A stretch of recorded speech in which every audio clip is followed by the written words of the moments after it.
Hi there. So today I'm chatting with Rachel New, who is the woman behind the fantastic new podcast, On My Last Eggs. Hope you enjoy it. Hello. Sorry I'm a little bit late. That's all right. How are you? I'm good. I'm just doing that Zoom thing of when you sit there going, Oh, yeah. not too sure about all this going on. So My camera on my computer, I bought this laptop just before, the world changed and everything.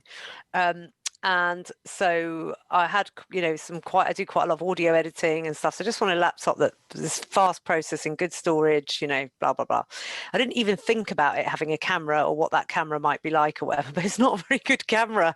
And it was like, if only I'd bought it like 2 months later, I'd have known that Zoom would have been a massive part of everything. I didn't even think about that.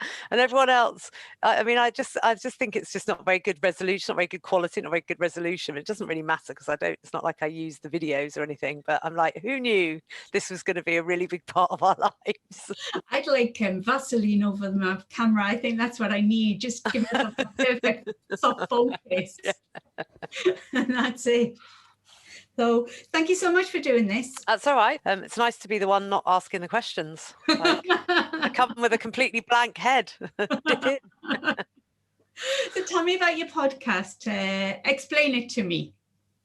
So, On My Last Eggs is a podcast about menopause, but I wanted it to do several things. I wanted it to be entertaining and interesting. I noticed that, going right back to my menopause experience, I'd never heard of perimenopause. I went to the doctors a lot, sort of, as soon as I turned 50, really, I started having lots of weird symptoms, didn't really know what they were. And I remember distinctly at one point saying to the doctor, I know this sounds a bit lame, but I just don't feel like myself. And my doctor, who was a woman, probably 5 or so years older than me, kind of just sort of brushed it off and said, oh, well, can't really do anything with that. That's not really an illness, And so I went through lots and lots of things. And eventually my bleeding became really, really erratic. I still didn't think any of the other things were anything to do with hormones or menopause. But my bleeding became really erratic. So they were worried about me. So then they did some investigations. I saw a gynecologist, and the gynecologist was the first person who started to talk about you're probably perimenopausal, which is why your bleeding's doing this. And I was like, oh, what's that? I thought menopause was when your period stopped. And that was 2.5, 3 years ago. I'm 54 and I didn't know any of that. Got all the way to a gynecologist before somebody said, this is menopause.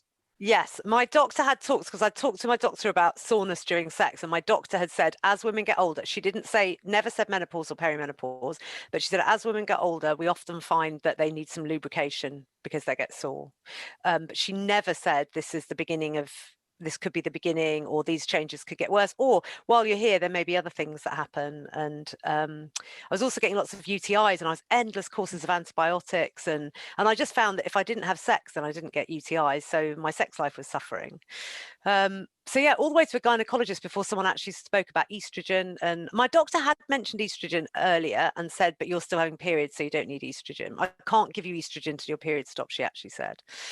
So fast forward a little bit, and of course by now, and I'm having lots of vaginal problems. I joined a couple of groups on Facebook. I discovered Jane Lewis's book, Me and My Menopausal Vagina, and it was equally horrific and comforting. So it was like, oh God, it could get worse. Oh no.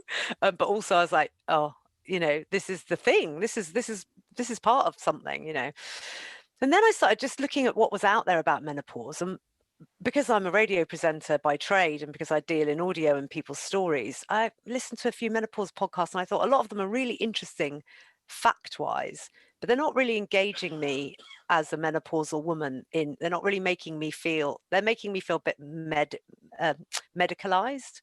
And I just wasn't feeling I was getting anything from them. So long answer to your simple question. I thought, well, what would I want to hear? And I thought, well, I'd want to be entertained. And the more I looked into people who were talking about menopause, some celebrities and TV presenters, a lot of them were doing it in a very tongue-in-cheek, because it's kind of like, if you can't laugh, you're going to cry, So the aim of the podcast is to be funny and interesting and entertaining, to have enough facts in, to have lots of really human stories about different experiences of the menopause. And just to be a good listen, not to be too long, not to be too boring, not to be too dry, keep moving. No, I loved your top 10. Yeah. Yeah, because you had the proper chart music as well. I was suddenly back on a Sunday night with my tape recorder, like symptom one. Yeah. Yeah, well, that's the thing. And, it was only when I started doing research for the podcast, I came up with there's an official list of 34 symptoms and an unofficial list of 68 symptoms or something mad. And it's like, and yet I knew about none of these. I only thought about hot flushes, which I hadn't had, and your periods ending, which hadn't happened. So I didn't know. I was just clueless. Yeah, we've been talking about hot flushes all this week. I'm obsessed with why people are obsessed with hot flushes, because they were my last thing. And that was how I knew everything I'd been going through for the last 3-4 years was menopause. So it was like, why does everybody talk about hot flushes all the time when I've been having all this horrendous symptoms? Like, shut up about hot flushes. I think the thing about hot flushes is, I think the reason that the world, as opposed to individual women in menopause, the reason the world talk about hot flushes, the reason that's become part of the narrative, and often a male narrative as well, is because it's the external thing that can be seen. So I think that even though not every woman will experience hot flushes as part of their menopause experience, it's the bit that is external. If you're in a meeting and there's a woman suddenly goes bright red and sweat's pouring and she's fanning herself, everyone sees that. And I think it's a symptom that comes from outside of the woman's experience a lot of the time. It's the symptom people talk about because it manifests itself. So that's kind of interesting in its own right, really. It's almost a symptom from the patriarchy. Thank you very much. I think it's quite a feminine symptom, because you can sit there with your fan and I say, oh, I'm having hot. I mean, even the word, I was talking about this with Americans, because Americans call it a flash. And to me, that's much more what it is, because it's like a nuclear explosion. Whereas a flush, you just sit there all genteel with your nice little fan. It reminds me a little bit in sort of, period dramas where women swoon. It's a relation of the swoon, a flush. But I haven't had one. I haven't had one at all. Not even a hint. So, that could be next, Congratulations. They are horrible. It's a passage. Yeah, I can imagine. I've never had hot night sweats, but I've had the hot flushes, and they were awful. But luckily, they were also one of the first things to go with my HRT, so that was okay. I was quite good on that. But you have some great guests as well. How do you choose your guests? I mean, I love the fact that you had Jane on so early. Like, you weren't building up to the huge, okay, we can start talking about vaginal dryness now. Like, that was number 3. I think the thing about Jane's story, I think it resonated with me because my first really obvious set of symptoms, and the first thing that were really affecting my life was my vagina, and that was. And it's so you can't, it's like you can go to work and say, oh, sorry, I'm going to have to go home early. I've got a sore back. I've put a disc out. You can't say, oh, my vagina's really sore at the minute and it's really bothering me and I'm really worried about it and my sex life's suffering. So it's such an intimate symptom. So I knew I wanted that story out there early, because there'll be women who won't talk about it with anyone, possibly even their partner. They might just stop having sex. They won't talk about it with anyone until they've heard something like that episode. It almost needed, and I know it was a powerful episode, and it almost needed to come with a warning. Well, I did give it a warning because, there were a lot of people that were like, wow, that was, that's a bit scary. But I think it needs to be out there. And I think, I think there'll be women who heard this. I mean, I like I say, I didn't, I went to the doctor and said, oh, I'm a bit sore during sex. And they were like, well, let's give you a smear to check there's nothing, wrong with you. And they're like, well, there's nothing wrong with you. So off you pop. And then don't want to keep, it's like, I don't want to keep taking my vagina to the doctor all the time, like it's embarrassing. So I thought it was really important to get it out there, because it is one of the more, probably the most embarrassing symptom, and the one that least people seek help for, because they say, well, it's only my vagina, it's not crippling anxiety, it's not stopping me working, it's not a flood, or, so I thought it was important, just bam. So how choosing the others? So I wanted to get some high profile celebrity guests on, I suppose, for want of a better expression, but not just because of that. I wanted to get people on who I knew were not afraid to put their head above the parapet, because, Kay Adams, for example, she's written this book, this wonderful book, Still Hot, which is great because it's got all these other menopause stories in. So this is kind of something for everyone, because your story will be threaded through, at least some of those stories.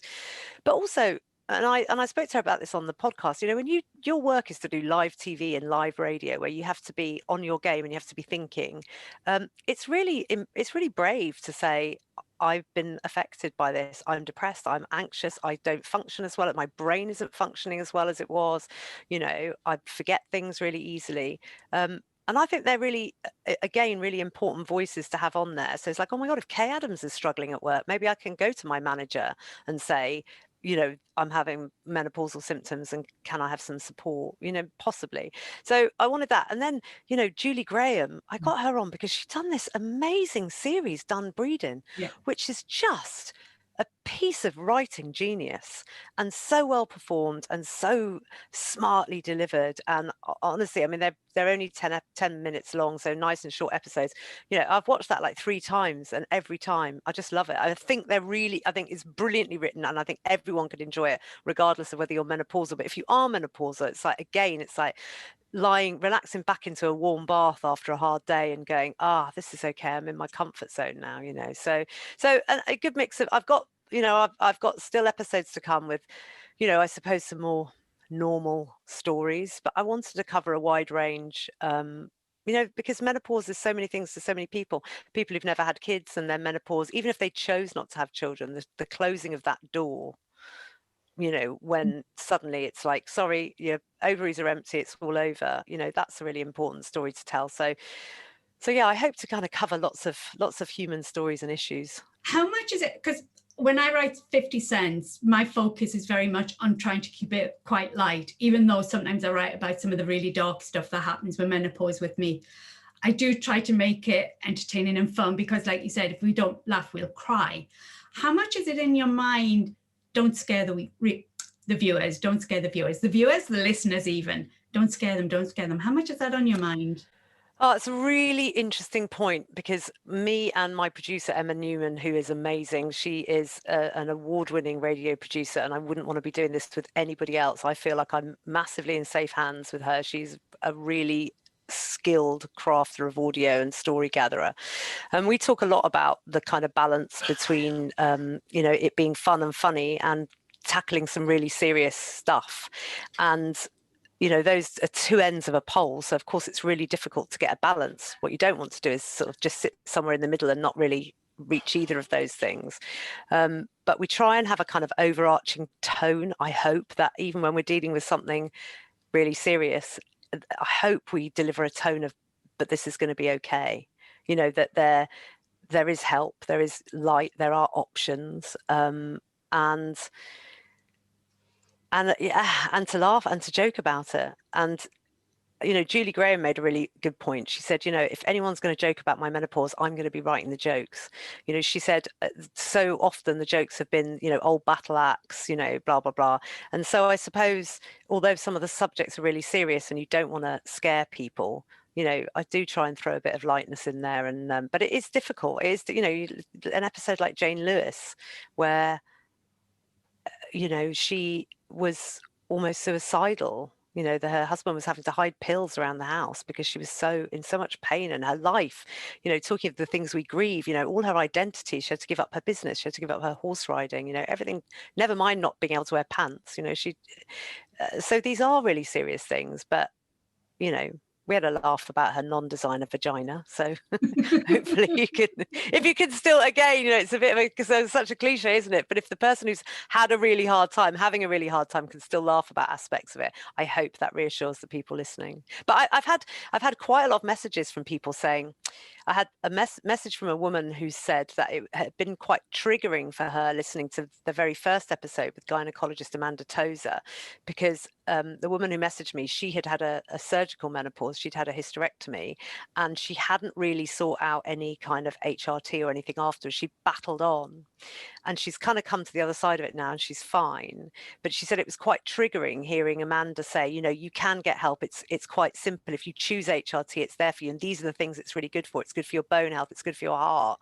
And of course this woman was thinking, well, I didn't do that, and maybe I should have done, and I wish I'd had more help, and I wish I'd made those decisions. And so she messaged me and said, I really like the podcast, but it's been really difficult. I've had a lot to think about in the days since I've listened to it, and kind of beating myself up a little bit about stuff. And so it's quite a responsibility. You're putting it out there and you're hoping it's full of information for people, but you never really know how it's being received and who's listening and in what situation they're listening. I found menopause is taking over my life, as in I'm just so passionate about campaigning and getting the message out there. Has it taken over yours? Yeah, a little bit. A little bit. My partner says, so is there anything people don't know about your vagina now? I'm like, no, luckily it's all out there. My favourite was my husband saying, for God's sake, can we just choose yogurt without being a discussion on estrogen and soya and the benefits? So yeah, apparently the middle of Waitrose is not the place to talk about menopause. No, well, I beg to differ, because I overheard a wonderful conversation in Waitrose between a woman who worked in Waitrose and a customer. This was pre-COVID, so people weren't scurrying around in masks, and they obviously knew each other, but they were talking really openly in an aisle about menopause, and I went over almost in tears, and I was, it's really beautiful to hear you talking about menopause. Thank you. So I say Waitrose is the place for it. Bonding over the deli counter. Yeah, exactly. Are there any topics you won't talk about? That is a really good question. I have a bit of an aversion to anything that is wholly about beauty and physical appearance. So I'm just a bit uncomfortable with that. So I wouldn't want to do a whole episode on stuff to make you look younger, or if it's not impacting your life. And of course, how you look and fretting about that can impact your life, and I totally understand that. Like I say, it's usually the first part of the sort of aging, grieving process. But yeah, I wouldn't want to do. I'm not really comfortable with things that are promoting that, I suppose, the beauty end of wellness. So hard to be specific, but I'm not very comfortable with that as being part of a necessary menopause conversation. I'm also, interestingly, and I haven't mentioned this on the menopause, but I'm sure I will at some point, I'm also vegan, and I believe that dairy is not a good thing to have during menopause. I think it's not a good thing to have anyway. I'm vegan for lots of different reasons, but I wonder whether I haven't had hot flushes because I don't eat. There's a lot of things that that they say can contribute to it, but I never want to inflict my my views on people. But I would never have an episode where someone came on saying you need to eat loads of red meat to make your menopause better. I'd be like, no, you don't. No, I'm not speaking to you. Sorry, you're lovely and everything, but no. So no, I certainly don't think there's a topic around menopause that I would be squeamish about or shy away from. And I think probably listening to the Jane Lewis episode, that becomes patently obvious. So no, get it out there, warts and all. I think you're right about the beauty, because menopause has so many stereotypes about aging and getting old. Whereas if we then say, and this is how to look young, we're just going to reinforce that. And really, we need to be breaking it down and saying, we're only 50, it's not old. Yeah. And just, I think looking after yourself is hugely important. I live on a boat, and when we take the boat out, there's a point where one of us is driving and the other one will take the center rope and pull the boat over and attach it to something. And there's a sweet spot where the boat is near enough to the towpath to be able to jump off, and that's ideally where you do want to jump off. You don't want to wait till it's hit the towpath. And my partner can jump a good 1.5 meters. He's nearly 60, but he's very fit and he's taller than me, and I'm standing there holding the rope, like with one foot kind of like sort of and he's like, jump up. I'm not close enough yet. And I want to still be able to, I want to actually improve on that as it is now. I'm like, I should be able to leap 1 meter without being scared. I want to be able to still do that when I'm 80. So I think the wellness and the fitness and the nutrition and looking after yourself through your menopause to try and help your menopause symptoms and help you feel better is vital. And I think that is also vital on into old age. But when it comes to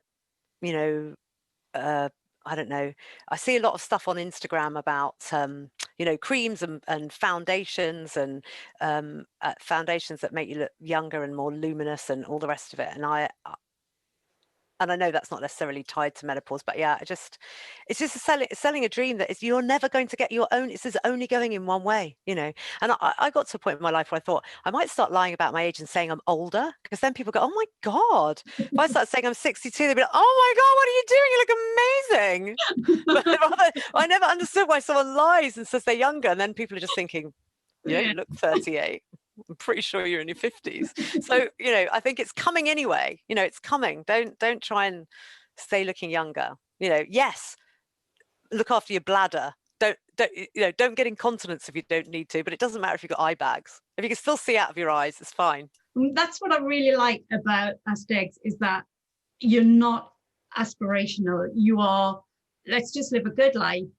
But, you know, you don't have to be going jumping in ice pools at 2 o'clock in the morning to do it, and spending loads of money on fancy spas because you're worth it, all that sort of thing. It's just, these are celebrities, they're famous people, but they're just famous people who are getting on with their lives while going through menopause. Absolutely. And I think that's such a strong message to be sending out to women. Oh, well, thank you. And that is exactly the message I want to be saying. And if you want to go and jump in ice pools at 2 a.m, I'll probably come with you, because, you know, that sounds like fun. And so I think as long as it's fun for you and you're enjoying it, but I don't want anyone to be a slave to some kind of ritual or routine, you know, for no benefit to them.